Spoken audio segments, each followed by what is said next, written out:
and welcome to Meet RX Success Stories podcast. I'm host and coach Amanda Lea, and I'm excited to introduce our guest today.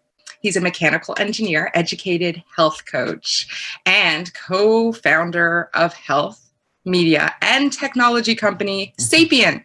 He's the filmmaker behind the upcoming feature-length documentary Food Lies and the host of Peak Human podcast. It's super to have you here to share your diet success story with us, Brian Sanders. Thanks for having me. Yeah, excited to talk about this stuff. Yeah, well, we're really excited too. So let's get started. Can you share with us about your diet and health before you began eating the way you do these days? Yeah, so I think my story is non-exceptional and exceptional because I was the everyman. Like I was the guy that was 30 and I was always athletic and active and I was like the healthy guy in my group. And looking back, I was like, wait a second, I wasn't healthy. I had 4-inch bigger pant size back then. I look at these photos, I was just puffy. You know, you could just see in my face and my stomach, I was just kind of round. But it's sad that I was the in shape guy, right? And because so many of my friends were so much worse and they were getting the dad bods and they were getting married and, you know, they just kind of give up. And some of them gained 100 pounds since college, you know? And so I think it's important to highlight some of these less exceptional stories. Maybe, you know, I don't have this like, oh man, this guy lost 150 pounds, but it's so important because there's so many people out there who are like me and they just think that they're doing okay. And I wasn't. So my diet back then, I was doing the food pyramid. I was like actually one of the people that did the food pyramid diet. So I grew up with that. My parents ate that. And part of my story is my parents' story is they got cancer and Alzheimer's and I lost them at around 30 years of age. And it was really sad because I get, you know, that's too young. All right. Usually people lose their parents a lot later in life, but that they thought they were doing the right thing, right? They ate the food pyramid diet. So I grew up in Hawaii and we ate rice and pasta and low fat dairy and lean meats and vegetables and the entire thing, right? Like we did it. We didn't go out to eat. It was like a big treat to go to a restaurant or fast food. It was like this giant treat. You know, my parents were, you know, thrifty in a way, right? That's like, let's just make our own food. And it's insane that it didn't serve us well at all. Like how could you be doing all the right things and then have all this happen? And so in my 20s, after, you know, I was just more sedentary and stopped playing as many sports, I continued that diet. I was cooking for myself, doing the same thing, right? All my habits stayed the same where I wasn't trying to go out to eat a lot. I was the guy that brought home lunch to work. I was making, you know, like do the Sunday meal prep type of thing, like make a big thing of the healthy food. It's like, oh, I'm going to make brown rice and jambalaya, right? With lean chicken and like these lean sausage and vegetables and brown rice. I'm going to eat it all week. and my body composition was terrible. I was skinny fat, right? I was working out. I was like trying to, you know, run a lot. And I had, so I had chronic overuse injuries, right? So I was a mechanical engineer, like you said. So I was working these mechanical engineering jobs. I'm sitting at the computer doing 3D modeling, like all kinds of computer codes and, you know, with my left hand and then using the mouse with my right hand, just going crazy for 8 hours. And it ruins my wrists and my arms and all this stuff. And it's part of my story because it changed my life. I had to quit my job. I was in a cast at one point. These injuries were so bad and no one could figure them out. You know, I went to the doctors and they're like, I don't know. And certainly a lot of it was physical, right? This is a physical overuse injury. But what I didn't realize is years and years of this, trying to recover from it, that it wouldn't really go away even when I wasn't using the computer as much anymore at all, right? Got new jobs. I got into kind of tech and eventually got back into film. I grew up with film, but, you know, that's how I became, you know, a filmmaker with Food Lies, you know, why I'm talking to you today. But I it didn't go away. These problems would not go away until I changed my diet. It was crazy. So the chronic pain every day on the computer. And then I started going low carb. And then, I heard about Mark Sisson, right? I think that was my first one. I read the Primal Blueprint. And as I went farther down this route, cutting out the grains, cutting out the sugars, I noticed my wrist pain and arms would all the way to my forearms. When it started going away.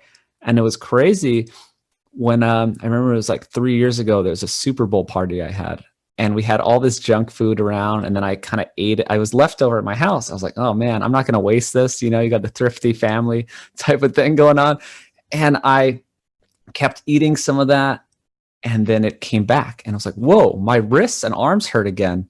This is crazy. Then I cut it out, and then it went away again. So I was like, this isn't in my head. These foods really do cause this inflammation, and it's this low grade inflammation that just stays with you. And so many people do not think, they will never connect it, right? They will never connect it. They'll just be like, well, I have this inflammation, or I have this arthritis, or I have these joint pains, and this is just how I am, and this is how you get older. It is not that. It is not that. Even with just knee pain, I mean, I played a lot of sports. I just thought I would go hiking a lot, right? In Hawaii, I always go home to Hawaii, go hiking. And I remember my knees would always hurt coming down the mountain. Just the past few years when I go home, nothing. I haven't had knee pain in like 5 years. Like it's just not a thing. I had the 4 pant sizes go down. I had the chronic overuse injuries go away. All these normal like digestive stuff too, or indigestion. I just thought it was normal. It is normal. Everyone it's typical, but it shouldn't be normal. That's what I should say. It's very typical that everyone's like, oh yeah, you just have heartburn, or like, oh yeah, my stomach hurts, or all this stuff when you eat. And that has all gone away. It's crazy is that even if I do go out to eat, I'm traveling, I'll go out to eat with a bunch of friends, I'll eat some of the bad food, I still won't have any of the problems because my body has kind of changed. It's adjusted. It's back to this chronic it's the same thing, chronic overuse. It's chronic bad food. If you just keep doing it, it screws up your body. And I don't want to promote people eating, bad foods, but I'm just saying for me, I can eat bad foods once in a while and it'll be fine. And because it's an acute stress. It's not this chronic stress of chronically bad foods. So it's pretty interesting how that worked out as well. Even allergies. I grew up with allergies. It's weird how they just slowly go away. And then you're just like, wait a second, I don't have allergies anymore. How'd that happen? And again, chronic inflammation, right? This chronic, just sugars and grains, it just brings down your immune system enough and I could tell, again, if I go on a trip and I'm eating some weird foods, I'll have allergies when I come home. It's like, it's amazing how it works. And then it'll just go away because then I get back on and it's fine. And what else do I have? I have a little list here. Even just skin problems too. I've just always had skin problems, and then they just constantly getting better as I go. And one last thing is this thing. I don't know if it's called hyperacidity, but I don't know if people heard of it. I don't know if it's official. I don't remember if I've got officially diagnosed. But what happens is my stomach would eat itself if I didn't eat within 5 hours. Okay. So if, as a sugar burner, right, like as everyone else is in the world, you have to eat all the time. And I just remember if I didn't get a meal and it was 5-6 hours my limit, it would be severe pain. Just my stomach acid was eating itself. And I think some doctor described it as that. It's like your overactive stomach acid, and it was like severe pain where even if I got food, it took 10-15 more minutes for it to go away. And then I got fat adapted. I got keto adapted probably 4 or 5 years ago by now. And ever since then, I've never had it once. And I can go 24 hours without eating with ease. Like, it's just not even a question. So, keto people kind of know that. It's like that, or just meat-based people, that once you get this way, you can fast for a long time and it's easy. But I'm saying even beyond that is that there was a specific condition that I don't suffer from anymore at all. Even again, I'll eat carbs for 3 days, but it doesn't affect me. I just bounce back. So those are my main big things. That's awesome. Wow. Well, that really is an everyday man story. I mean, that really is, or an everyman story, we should say, because that's really what we're all facing, isn't it? These typical conditions that we don't realize are not the way they need to be. So, okay, so you got into this Primal Edge Marxism, and then, so now tell us more about this. You're a fat burner, animal-based. What does your current way of eating look like? How do you implement it all? Okay, yeah. So I've kind of tried to coin my own thing because my company's called Sapien, and I just thought of this a few years ago that this is a Sapien diet. This is what humans should eat. And I was looking at all the great diets out there and trying to find what are the common things that they all do and what are the common things they leave out. Right? This is kind of what a lot of people do in our nutrition world is you figure this stuff out. And carnivore is part of it. The Sapien framework, I call there's a Sapien diet and then there's a Sapien framework. So carnivore, keto, paleo, even like Weston Price diet. If people know about Weston Price diet, like that even has some more grains if they're properly fermented and soaked. And it's like, okay, if you want to do it, if you want to go all that trouble, I don't know why you want to do it, but I mean, hey, I have a great friend, Dr. Bill Schindler, who's really great anthropologist and food scientist, and he makes sourdough bread with his family, and they ferment it overnight, and it gets rid of a lot of the gluten and lectin and sugars and this and that. I mean, there's still sugars in the bread, but it's just the better way to do the bread. So these all fit in the Sapien framework, the Sapien diet. So what they all do, what all good diets do, is they're based on whole foods. Number one, they embrace fat and protein. Like, let's focus on the fat and protein. Not saying you have to be insanely high protein, but it's just, let's focus on the protein. Make this the base of our meal with the fat. And they minimize carbs and don't eat all the time. Like, that's kind of like the Sapien diet. It's just like, I don't know how you can argue with it. It's and what they all leave out is the sugar and the refined grains and the seed oils. And this is basic stuff. I don't even know if people listening think this is old news or boring, but it's just what it is. It's so simple. And again, this guy, Weston Price, went around the world and discovered this. He kind of did this in the 1930s. Like, what do all the good diets have in common? Oh, well, they're all eating animal foods, especially around pregnancy. They're eating, eggs and fat and eat fish eggs and liver and organs. Like, the most nutrient dense foods are all eating them around pregnancy. There must be something to it. And what they're all not doing is eating the sugar, refined grains, and the seed oils. And I'm kind of continuing on his tradition in just promoting, let's all get together in the animal-based community. This is just what it is. It's a human diet. It's a Sapien diet. It doesn't have to be 100% carnivore. It doesn't have to be, have a name like keto. You don't need to get a bunch of ketone products and testing strips, like, let's just eat like humans, and it's simple. So that's what I do. I eat 2 meals a day, and I never have the need to snack. I'm not hungry outside these 2 meals.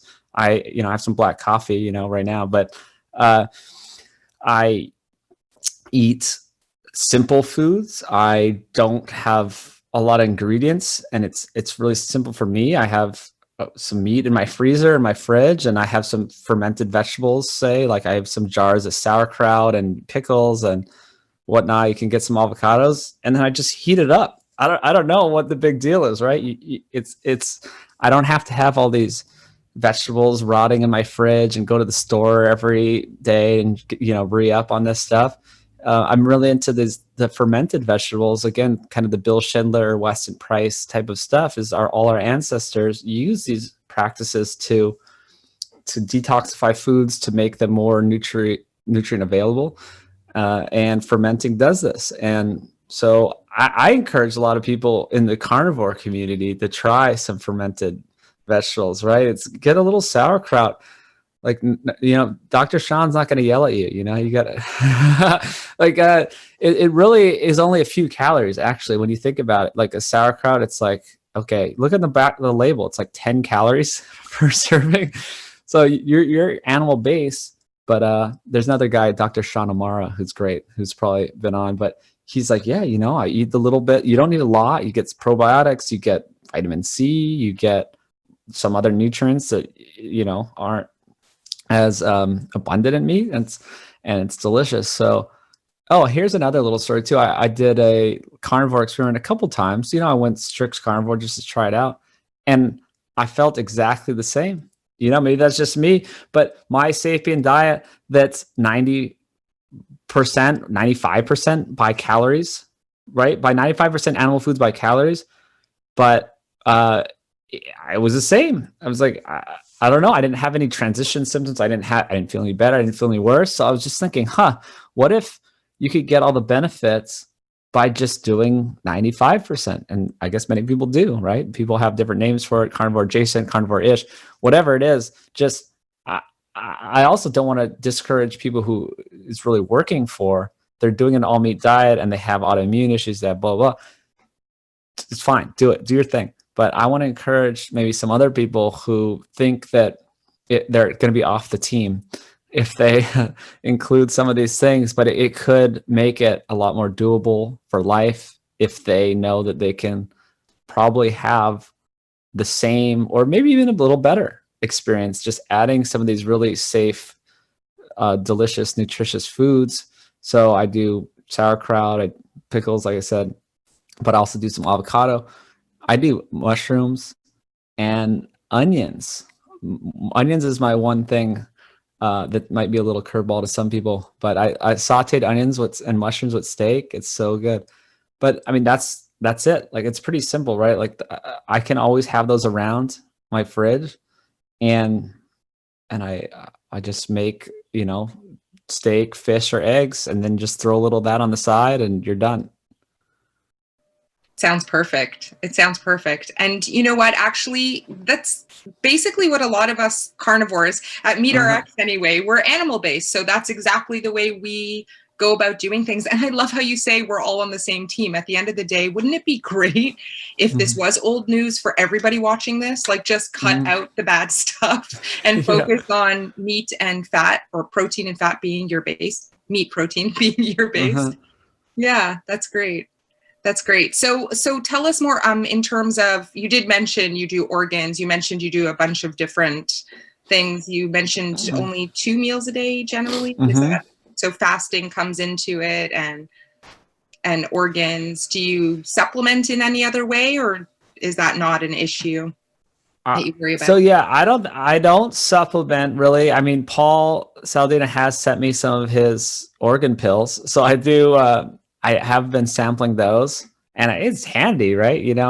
But I also have my own thing, my Nose to Tail. So I have a company called Nose to Tail that we sell. It's kind of like Butcher Box, but it's from Texas, so we don't ship it in from across the world. And it's the same kind of idea, and then we use the whole animal. So we have bones and organs, and so we kind of just, it's more of like a little, boutique operation, and we put the organs in the meat. So this is what I eat a lot, is we call it Primal ground beef, and it's at nosetotail.org if anyone's curious. But it has kidney, heart, liver, and spleen into the ground beef. You make a burger patty and you're good. Also, I eat a lot of seafood. So that's nose to tail nutrition right there. I mean, if you're eating the whole animal, I didn't realize this maybe like 2 years ago. If you're eating a shrimp or a oyster or some of these sardines, you're eating almost the whole animal, right? And what it is every nutrient that an animal needs. So this is the thing I didn't think about. It's like, okay, so every single nutrient that this animal needed to survive and exist was in this oyster.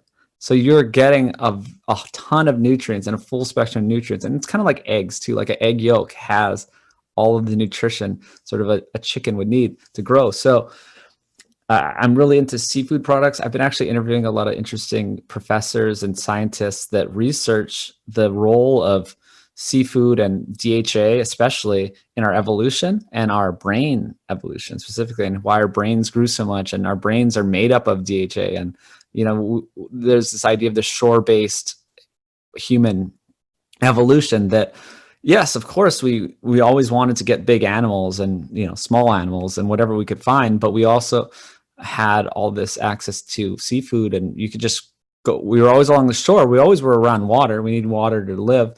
And so why would we not get all the mollusks and the crustaceans and whatever else we could find?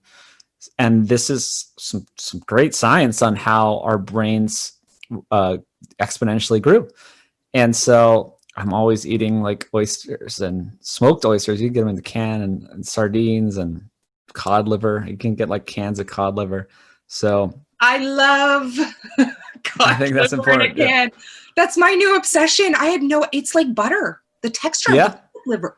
It's so weird. Sorry, I didn't mean to interrupt. But no, it is. It is great. It's a magic food. You can add it to. You can make sort of like a tuna salad. The idea of tuna and mayonnaise and little cut up stuff. But you could do that with anything. I do that with sardines and cod liver. So you take a can of sardines. I do 2 cans of sardines, 1 can of cod liver. You dump in all the oil and everything, and then you just put in anything else you want.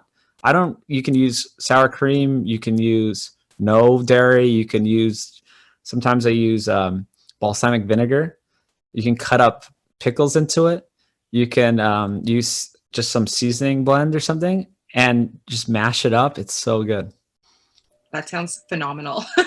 I'm really excited about that. I was just brainstorming different ways to mix up my canned fish lately. Never thought of using that cod liver. I'm very excited right now. Do it. It's so creamy. It's rich. Yes, it's good. So yeah. Oh, perfect.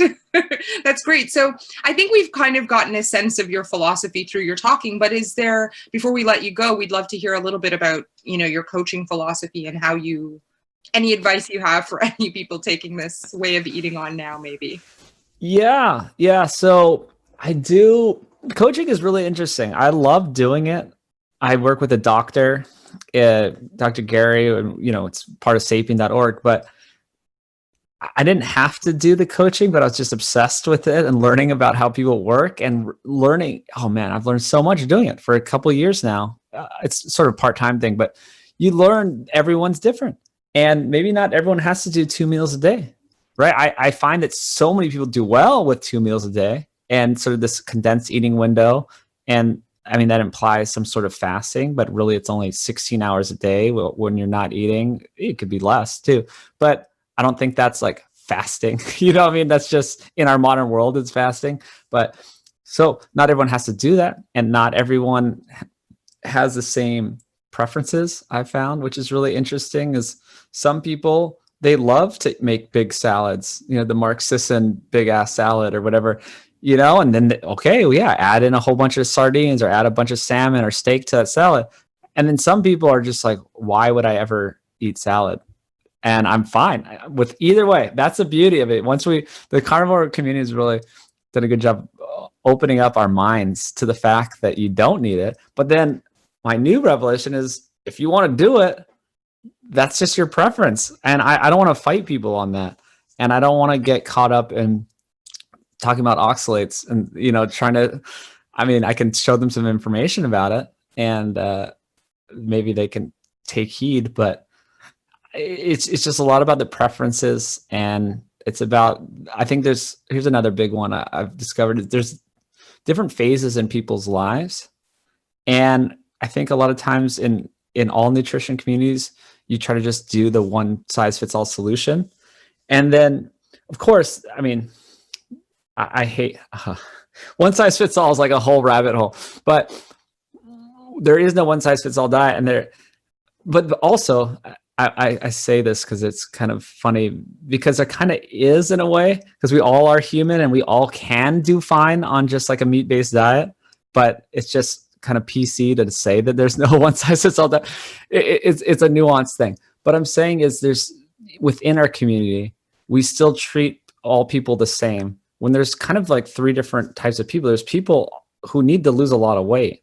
They're on their weight loss journey. And there's people who just want to maintain, right? And they've already gotten there. And then there's people who need to gain weight, or that, you know what I mean? So, and we're treating all these people the same.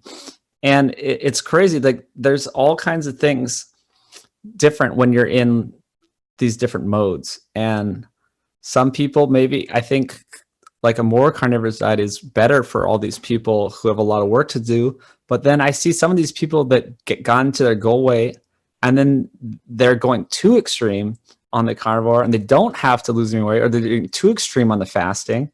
And I'm just like, hey, calm down. Like, you are thin. Like, we need to stop this. There's, some girls, the Strong Sisters, if you know them. And I've been loosely following along with their journey on Instagram, and they kind of bounced away too hard. They're just like, oh my God, you can't fast. You can't do this.